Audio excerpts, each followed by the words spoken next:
in veteran homelessness and address military toxic exposures. And it tackles the opioid and overdose epidemic with significant investments to reduce the illicit supply of drugs in our communities and prevent substance use disorder, expand treatment, and help people recover. Today, I also wanted to celebrate another example of the success of the president's industrial policy, with Governor Roy Cooper announcing the electric vehicle maker VinFast is investing $4 billion to build electric vehicle and batteries in North Carolina. That's an investment that will create more than 7,000 jobs on top of the 423,000 manufacturing jobs created on the president's watch in his first year in office, the most in a single year since the early 1990s. We're building on that momentum with the bipartisan infrastructure law, which is making historic investments in our roads, bridges, airports, and more, along with things like EV charging stations that are critical for America to own emerging industries. And we have a chance to redouble that progress with the Bipartisan Innovation Act, which cleared through the Senate last night with a massive bipartisan majority. This is legislation that will boost manufacturing, strengthen our supply chains, lower prices, and boost our economic and national security by making more critical components like semiconductors right here in America. We look forward to the House of Representatives moving quickly to start the formal conference on that bill so we can get this to the president's desk as soon as possible. And with that, I'm happy to take your questions. Darlene, why don't you kick us off? Thanks, Kate, and welcome. Thank you. I wanted to follow up with one question on the readout from the president's call earlier today with the European leaders. Can you say if they spent any time at all talking about his comment that Putin cannot remain in power or should not remain in power? They did not. I spoke with the president about this earlier. They did not. They were incredibly aligned, however, and spoke to some of the key issues that we are focused on here, including supplying weapons to Ukraine, including increasing costs on Russia, continuing to increase sanctions, supporting stable energy markets, and, of course, the state of diplomatic negotiations. And obviously, the conversation today came on the heels of the president's successful trip to Europe last week, in which he stood with some of our European allies and announced efforts to redouble NATO forces on the eastern flank, to announce an additional $1 billion in humanitarian aid to Ukraine, and to continue to show incredible unity with our European partners and allies as we tackle this crisis in Russia. Second question, is there any comment or reaction to the FDA approving a fourth booster shot for people over 50? So this is a good thing, and it is a straightforward thing. The CDC and the FDA are now allowing and will make available booster shots, a fourth shot for people over 50 and for the immunocompromised. We have plenty of supply to ensure that those populations can receive these shots.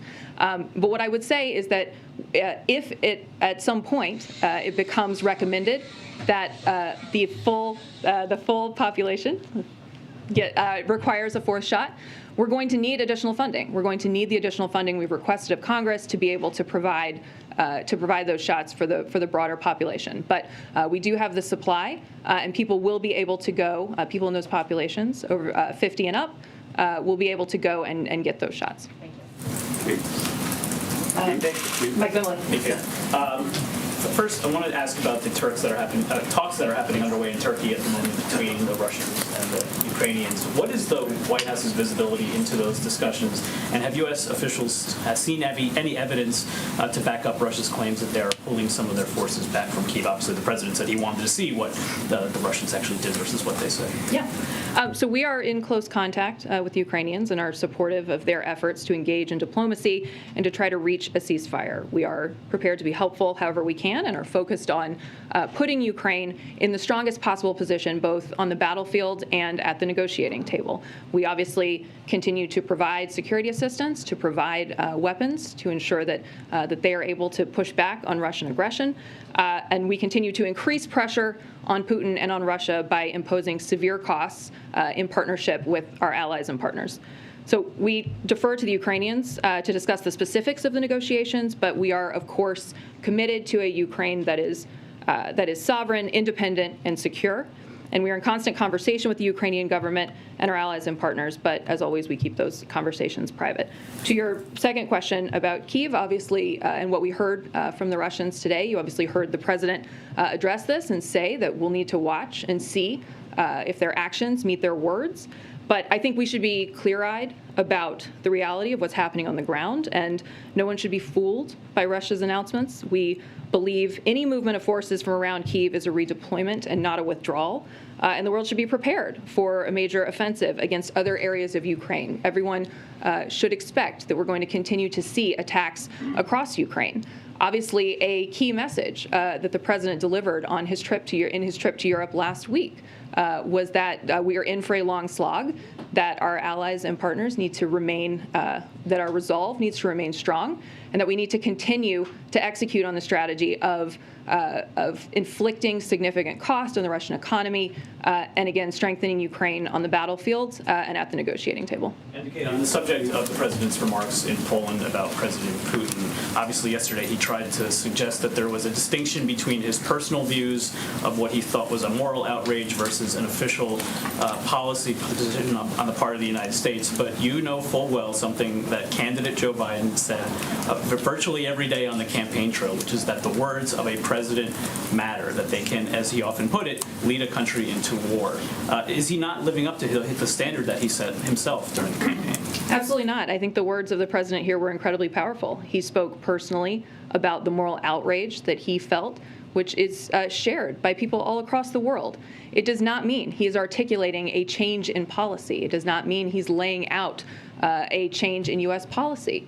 He met with refugees, as again, many of you were on that trip and saw that firsthand some of the pain that Vladimir Putin has inflicted on people who are fleeing their homes and who are seeing their country war-torn.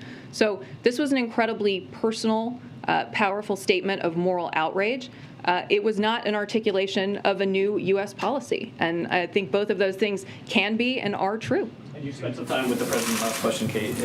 Is he frustrated, or does he regret that those words at the very end of the speech overshadowed a larger message, which obviously he put a lot of thought into in the days leading up? Absolutely not. He spoke from the heart. He, as he always does, as you know very well from having covered him for a long time, as many of you do, and as the American people know, he speaks from the heart. He says what he feels. And no, he absolutely does not regret that in any way. Justin Singh. Hey, Kate.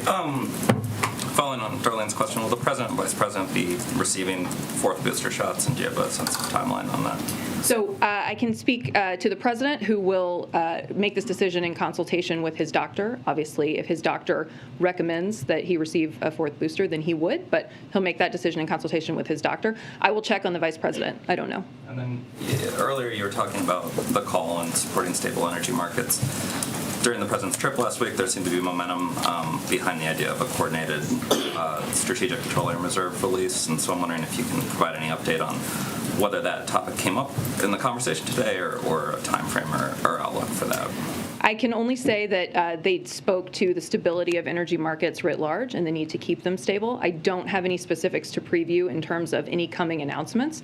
What I would say more broadly, of course, is that obviously President Biden is very focused on ensuring that we minimize fluctuations as much as possible at the gas pump and prices in general for American families. He is doing everything he can to combat Putin's price hike here at home. That's why we did the initial coordinated release of 60 million barrels from the Strategic Petroleum Reserve.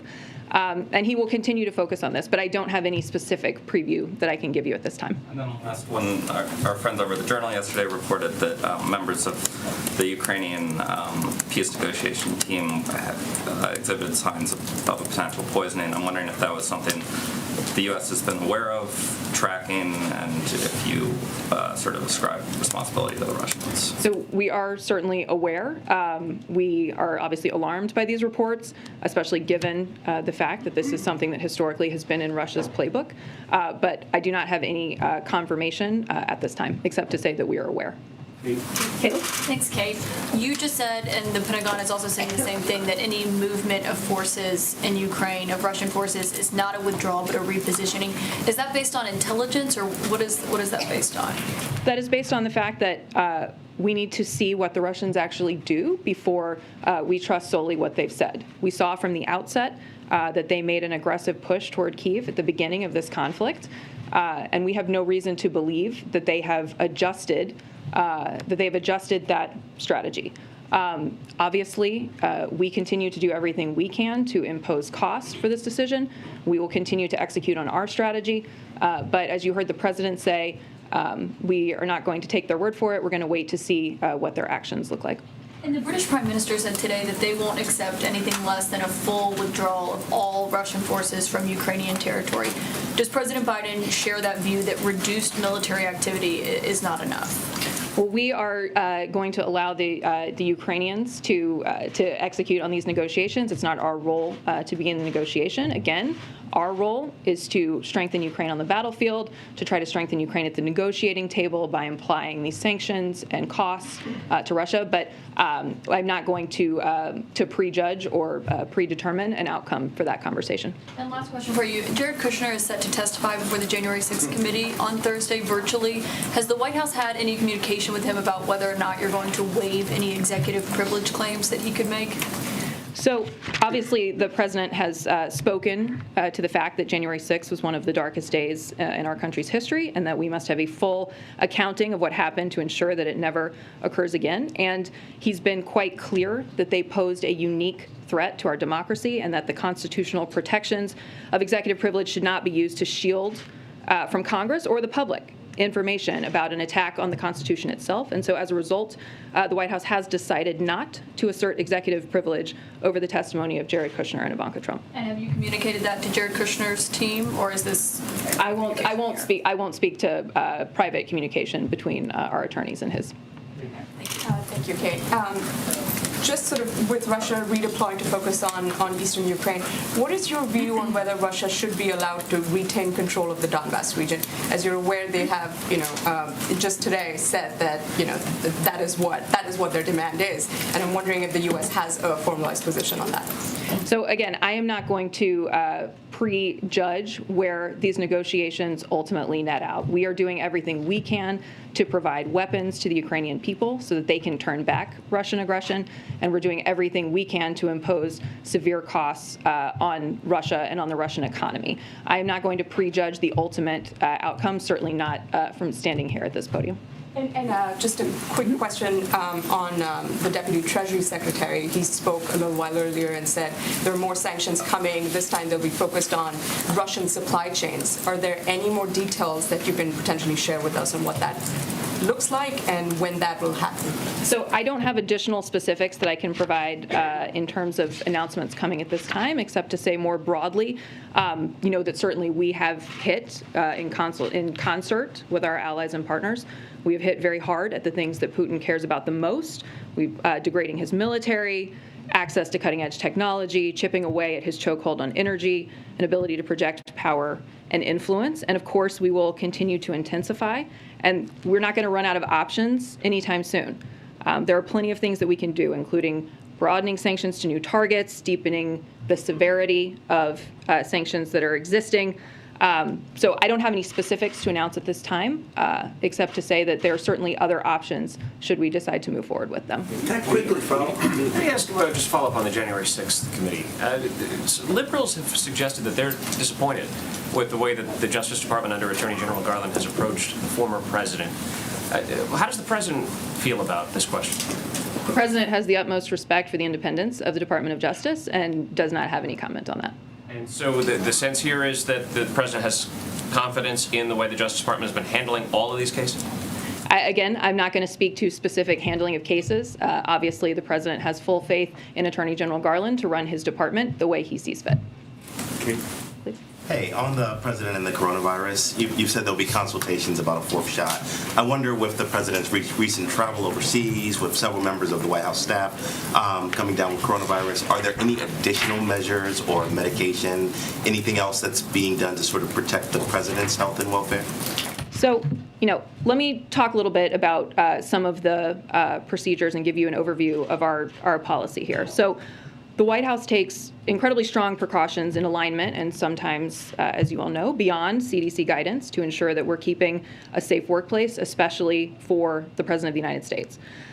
So all EOP, Executive Office of the President, employees who surround the President are tested on a regular cadence here on campus to screen for COVID. That is a step beyond CDC guidance to help lower the risk of COVID on campus. We do regular screening testing. The president's doctor determines if additional testing is needed in any given week in light of various considerations. So more specifically to your question, because of his travel this week, he will test in addition to his regular testing cadence. Everyone going into a meeting with one of the 4 principals is required to test ahead of time, and that's how we know about some of these positive cases in the first place. So for those employees who test positive, they're required to isolate in alignment with CDC guidance and must test negative before returning to work, which is also a step beyond CDC guidance. So we take every measure here to ensure that we are protecting the 4 principals and also protecting our staff and our workforce. But because of his travel, he will do some additional testing in addition to his regular cadence. Sure. Just to follow up, I want to make sure I'm clear. What about any medications? Is he taking any additional medications or any other treatments or anything like that? I understand about the testing and about we all get tested when we get near the president. But is there anything else? That's not something that I'm not going to get into private medical information from here, except to say that the president will receive additional testing as part of his cadence to ensure that he doesn't have COVID. Yeah, thank you. Just to follow up on that, when was he last tested? And I guess we presume he was negative because he's with the Prime Minister. Yes, I will get you the date. I want to say, I actually want to say it was yesterday, but because I think we announced it publicly yesterday. So I believe his last test was yesterday, and yes, it was negative. He said yesterday that he would be willing to meet with President Putin again or talk to him. I'm wondering what specific circumstances need to be met for such a meeting to take place? Well, I think he articulated pretty clearly that it would depend on what President Putin wanted to talk about. Now, I'm not going to set preconditions for a conversation between President Biden and President Putin, except to say that we have been very clear, and President Biden has been very clear, that there needs to be tangible de-escalation from Russia and a clear, genuine commitment to diplomacy before the president would have that kind of conversation. Yeah, and on the COVID funding, do you have any update? I know you say you need the money, but do you have any update on the negotiations? It seems like there are serious conversations happening up on the Hill. Do you have any sense of when or how this might be resolved? Are you more optimistic than you were last week, for instance? Well, we're continuing to push. I mean, this funding is important. It's going to be important to ensure that we are well funded in the event that another variant comes along or in the event that we see another wave that we need to be prepared for. So, we view this funding as really critical. We've been working with Congress, as you know well, for the last several months. They know that we need the funding to stay ahead of the virus. They're also aware of some of the specific details, like, for example, that already the uninsured fund has stopped accepting claims. And we've been forced to cut monoclonal supply to states by a third this week. So there are real tangible impacts to not having this funding. I think there is widespread agreement that funding for vaccines, tests, and treatments is urgent and critical. And we need to see this urgency from Congress, and we're going to continue to push. Thanks. Ukraine is now asking for security guarantees as part of these negotiations. What kinds of guarantees is the U.S. willing to provide to ensure Ukraine's sovereignty? So these are not specifics that I'm prepared to be able to announce from this podium. Obviously, we are working very closely with Ukraine on a wide array of options, of things to help ensure their sovereignty and ensure their security. Now, some of that is providing the weapons that we're providing. Some of that is continuing to push on sanctions and costs on Russia. But I don't have any specifics to preview for you on any discussions about security guarantees. And on the concern over chemical weapons, with Russia now seeming to make some concessions and at least promising to reduce military activity, are you still as concerned that Russia could use chemical weapons, or is that threat seen as diminishing?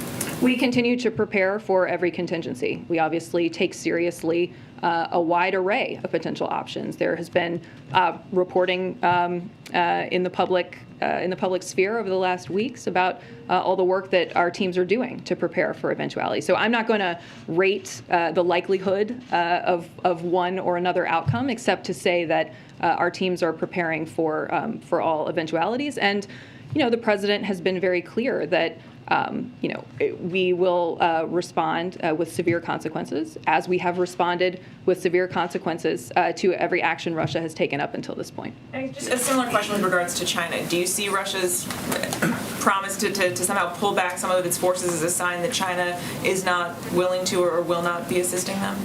So I don't have any updated guidance beyond what you all heard from Jake, for example, last week about us not having seen any evidence of China providing any sort of military assistance to Russia. Thank you, Kate. There are reports that the administration is going to require COVID vaccines for undocumented migrants at the southwest border, just as Title 42 is expected to end, and right after the fourth shot got FDA approval. You just highlighted the impacts of not having enough COVID funding when it comes to paying for shots for the uninsured and sending shipments of treatments to states. So why would the administration give out free vaccines to undocumented migrants but not to, for instance, uninsured Americans? Well, to be clear, we have the supply that we need in this moment to vaccinate Americans here in this country. I don't want to conflate those two things because I think that's not an accurate representation of what I said. We have the supply that we need to vaccinate Americans. What we are asking for is funding to prepare for future eventualities and to ensure that we have what we need as we move forward. Now, on your question about the border, this is nothing new. The effort to vaccinate migrants in our care and custody has been ongoing for months. ICE has been providing vaccines to migrants since the summer of 2021, and we're always assessing the situation and addressing protocols based on changing CDC guidance. But in order to ensure the safety of border communities, and the workforce, and the migrants themselves, DHS is now requiring age-appropriate vaccinations for non-citizens who are taken into Border Patrol custody. But again, this is consistent with overall CDC guidance for those entering the country, be it by air or land. And we know that vaccinating people is the best way to protect from the virus and to protect against the spread of the virus. Can you clarify that the New York Times story framed it as something that was about to get underway in certain sectors of the southwest border? Is this requirement for a vaccine? Is that accurate? Is that something that is going to take place? Because, and the reason I ask is, if you're talking about future supply, and this is a future effort, how are those two things not sort of in conflict? Well, as I said, it is actually nothing new. I mean, we have been vaccinating migrants in our care and custody for many, many months. So ICE, as I said, has been providing vaccines to migrants since the summer of 2021. So this is not anything new, as we know that this is, again, the best way to protect people from the virus and to prevent the spread of the virus is to ensure that they're vaccinated. Title 42 is about to end then? I have no announcement that I can make on Title 42 and at this time. On Ukraine, yesterday, did the president accidentally reveal a previously unknown effort for the U.S. to be training Ukrainian forces in Poland during his answer in the press conference? No. The troops that he met with in Poland routinely interact with Ukrainians. That is something that's known. Many of you were, again, on the trip with us. That is something that's known. That is in no way revealing compromised information. That being said, there's nothing further that I have to say on that beyond what the president said yesterday. Just to follow up, I know you said just now you don't have any news on Title 42, which expires on Friday, or at least the current use of it. When we were in Europe, the president announced that he's admitting 100,000 Ukrainian asylum seekers. They are exempt from Title 42. Why? So obviously we are looking at an extreme crisis in Ukraine. I think it is easy to look at the incredible volume of displacement and the duress that people are under in Ukraine, and understand that we need to make efforts to ensure that we are moving to get them to places that are safe. What I can say more broadly about our efforts to bring 100,000 Ukrainian refugees into the country is that, we anticipate that most of these refugees will want to stay closer to home, will want to stay in Europe. But we are making we are putting forward this effort to ensure that we're able to accommodate 100,000. Obviously, on the specifics of that, I have to refer you to the State Department on the specific workings. But it is important, as you heard the President say when we were overseas, it's important for the United States to do its part and for those countries bordering Ukraine to not be the only ones to shoulder the burden. You heard him talk about that while we were on the ground in Warsaw. Understood. So the policy decision's been made that the war in Ukraine and the displacement of those people is more urgent to the United States than the displacement of millions of people due to earthquakes, hurricanes, and political strife in this hemisphere. I think that's a little bit putting words in my mouth. My point was only That's how that we're we're interpreted, though. that by many that's immigration advocates and others on this side of the world. That's a little bit putting words in my mouth.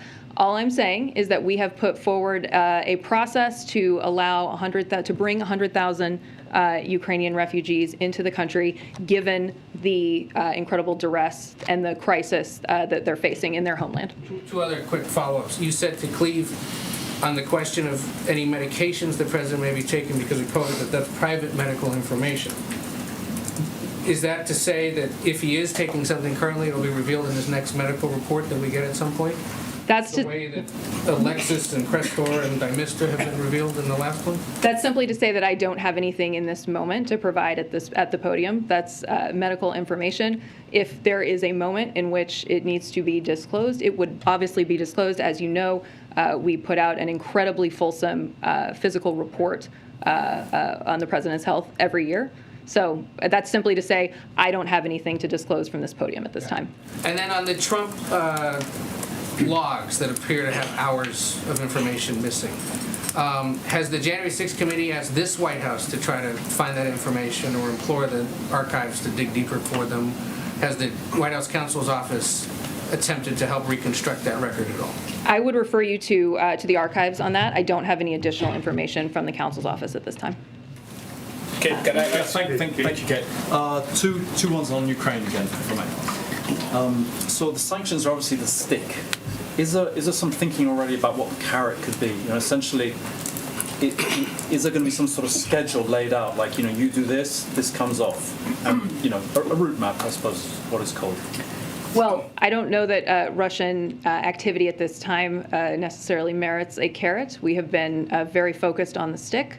Again, I am not going to prejudge or lay down any contours of any ultimate negotiation. That is not our role. Again, our role is to strengthen Ukraine on the battlefield, strengthen Ukraine at the negotiating table. I'm not going to prejudge any of the what ultimately those diplomatic solutions may or may not look like. Okay.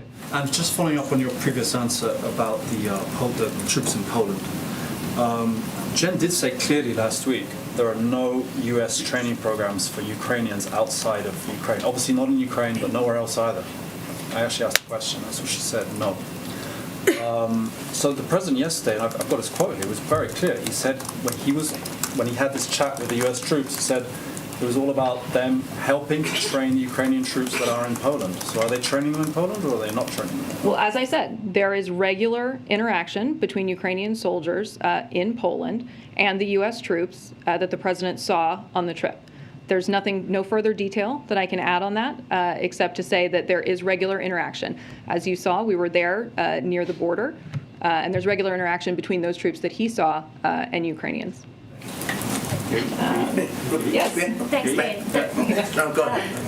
Just to follow up on Russian oligarch Abramovich, who was photographed today during the peace talks. Does the U.S. have a clear idea what his role is during these talks? I don't have more to say from this podium about his role. That is something that I'm simply not equipped to speak to in this moment, except to say again, of course, that we are looking at the allegations into potential harm to him and tracking very closely. And just to follow up on the refugees, the 100,000 announcement from last week, we were told that there would be a range of legal pathways for them and that would be announced Is that something that you guys are still working on, or can we expect, details about that program soon? It is, and to meet the commitment that the president laid out to welcome 100,000 Ukrainian refugees, we're considering the full range of legal pathways to the United States. So that includes the U.S. refugee admissions program, that includes parole, that includes immigrant and non-immigrant visas. So we are continuing to work through those options. And again, ultimately, I would refer you to the State Department for additional detail on how that will work. Can I ask you a follow-up question on refugees? Sure.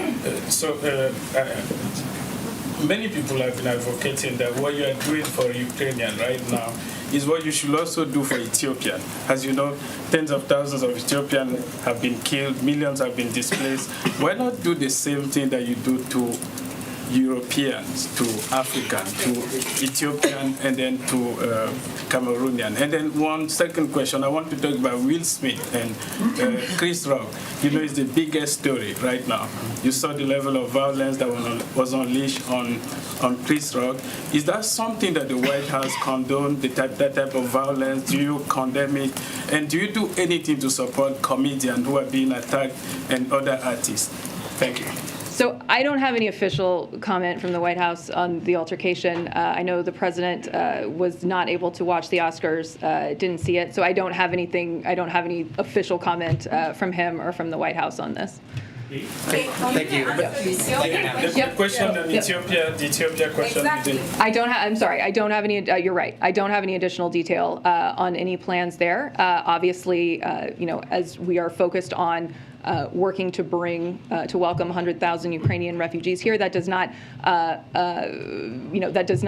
eliminate work that's being done in other areas. I don't have any specifics to announce from this podium at this time on any plans there. You condemn the violence at the Oscar. Is that something that you condemn or you condemn? I don't have a White House comment on that. The Washington Post reports that Anita Dunn was here at the White House on a special 1-week assignment last month. I'm wondering if you could tell us a little bit more about what was so important for her to be brought in on a 1-week assignment like that, and then do any other staffers or former staffers in Biden world enjoy that sort of drop-in opportunity? And finally, is it true that Dunn avoided any ethics rules that would restrict former White House officials from lobbying 1 year after leaving their post? So what I would say to that is Anita is an incredibly trusted advisor who has known the president for a long time, and she did recently come back to the White House temporarily to bring her expertise and add capacity at a key time for the White House. She came to fill in for a staffer who needed to be out for personal reasons. She did this as an SGE, as you know, a special government employee, which is a temporary, short-term assignment and classification for employees who come to work for the White House in a temporary manner. It's a designation that past administrations have used for the same purpose, and Anita is not the only person to have served in this administration as an SGE. Anita and other SGEs receive rigorous counseling on their ethics obligations as an SGE, including avoiding any potential conflicts of interest.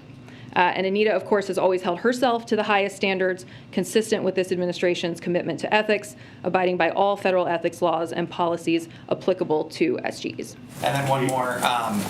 45 minutes after the president's remarks wrapped in Warsaw on Saturday, that was when a statement landed in everyone's inboxes from an unnamed White House official saying that no, the administration did not, in fact, change its policy with regards to Russia. I'm wondering if you can tell us anything about what happened in the interim in that 45 minutes. Did the president himself conclude that perhaps there needed to be some further clarification, or did White House advisors come to him and say, perhaps you should revisit your recent remarks? Why was that statement issued? Well, I can tell you from working for President Biden for 7 years that only President Biden decides what President Biden is going to say. So the statement was simply a confirmation of what what you then heard from the president himself yesterday, that statement did not represent a policy change, official policy change on behalf of the United States. Who prompted it, Kate? I mean, did that come from the president, that particular statement that he's referencing, did that come from him to you all, or did you all go to him and say, we have to put this out? I'm not going to get into any further back and forth except to say that I have worked for him for a long time, and only he determines what he's going to say. Quick follow-up, quick follow-up. Have you all considered, when I spoke with authorities in Ukraine, they were saying the no-fly zone or the fly cap that they'd like over their country would be, they could sustain that with lend-lease of aircraft and volunteer pilots. Has that been approached? Has the administration considered that? Would they consider, or would they consider that? Well, I think the president has been explicitly clear that he does not intend to engage U.S. troops in any way in direct conflict with the Russian military. And so, I'm sorry? This wouldn't be troops. They're talking about lend-lease for the aircraft, and they would supply the pilots.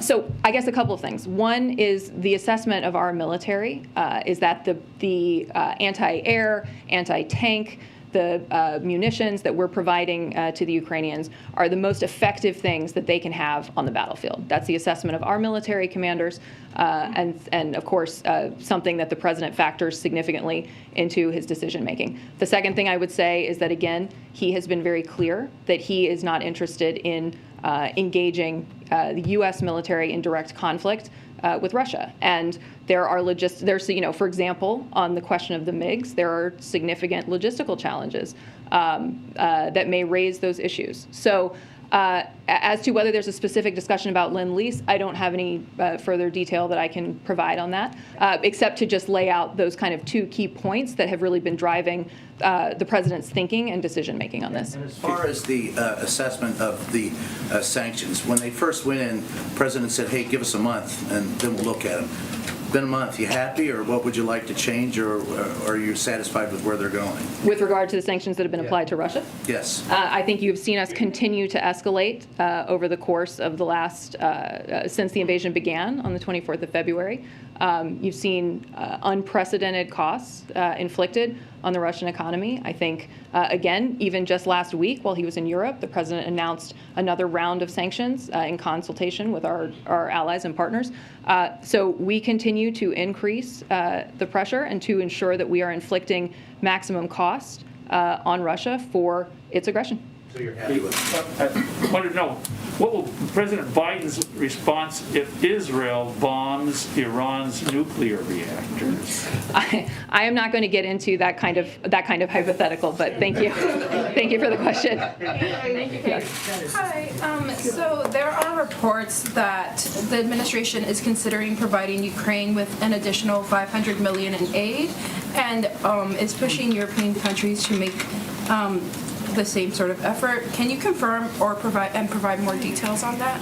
So what I can say to that is we are in constant consultation with our allies and partners about continued aid to Ukraine, but discussion of a specific dollar amount, there's no discussion currently of a specific dollar amount.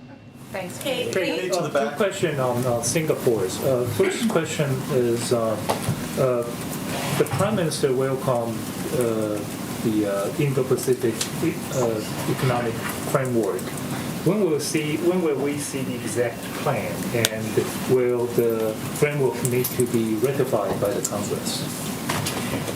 So I don't have an update on timeline for you on that. I will be happy to come back to you with further information, but I don't have an update on when you can expect to see a timeline for that. I can certainly say that today's meeting between the two leaders demonstrated the strong security, economic, and people-to-people ties shared by the United States and Singapore, and President Biden looks forward to continuing to deepen those ties. And also in the joint statement, the U.S. and Singapore reaffirmed the right of freedom of navigation accorded by international law, including UNCLOS. Will the U.S. ratify UNCLOS under Biden administration? I don't have an answer for you at this moment, but I'm happy to get more information and come back to you on it. Thanks, Kate. I have a couple quick ones. I have a couple quick ones for you before we go. Following up on what Tarini asked you with regards to the refugee programs, it can take years for refugees to be able to be vetted to come into the United States. So does the White House have a sense of how quickly the Ukrainian refugees will be able to come to the U.S.? We're working to move as quickly as possible. I don't have a firm timeline that I can give you, but obviously we'll move as quickly as possible to bring in as many, up to that 100,000 as we possibly can. And after Florida Governor Ron DeSantis yesterday signed the state's parental rights and education legislation, Education Secretary Miguel Cardona said the administration would be monitoring its implementation to evaluate whether it violates federal civil rights law. Aside from monitoring the Florida law, is there any other actions that the White House plans to take? Well, both the president and Secretary Cardona spoke out very forcefully against the law. The president also put out a statement yesterday about the tragic impact of this kind of law on incredibly vulnerable population. And he said that, by signing this bill, the governor has chosen to target some of Florida's most vulnerable students and families, all while under the guise of parents' rights. So the Department of Education, as you noted, will monitor this law upon implementation to evaluate whether it violates federal civil rights law. And obviously, we will come back to you as we have more information on that. Thank you all very much. Appreciate it. Kate, former President Trump is having Save America rallies in which he decries the Biden administration. Do you have any response to that?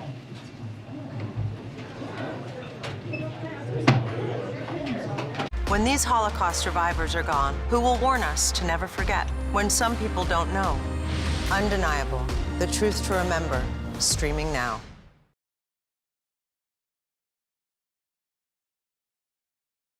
An original CBS Reports documentary. Some Republicans are now accusing companies like Twitter and Facebook of targeting conservatives. They've had unchecked power to censor.